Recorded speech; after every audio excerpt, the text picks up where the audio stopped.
Dear gentleman, ஒரு சிறுவனை இவ்வளவு பாதுகாப்பா கொண்டு வந்து தனி செல்லில் அடைச்சது எல்லாருக்கும் ஆச்சரியமா இருக்கும். ஆனா இவனுடைய பின்னணி எதிர்காலத்துல நம்மளையெல்லாம் அச்சுறுத்துற மாதிரி அமையலாம்.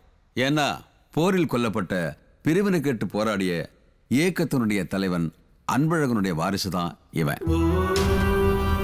அன்பழகனை பத்தி நமக்கு தெரியாத சில உண்மைகளை தெரிஞ்சுக்கிறதுக்காகவும் இவனுடைய எதிர்கால திட்டம் என்னங்கிறதையும் தெரிஞ்சுக்கிறதுக்காக இவங்கிட்ட விசாரணை மேற்கொள்ள வேண்டியது இருக்கு. அதுக்காகத்தான் மிகுந்த பாதுகாப்பு உள்ள உங்க ரெஜிமெண்ட்டுக்கு இவனை கொண்டு வந்திருக்கோம். குறிப்பா இவனை காப்பாத்த யாராவது எங்கிருந்தாவது எந்த வடிவிலும் வரலாம்.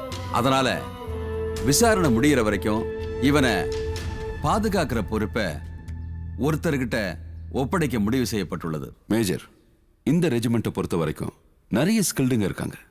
அவங்கள ஒரு செலக்டிவ் பர்சனை சொல்லணும்னா அவர் மிஸ்டர் சரவணன்.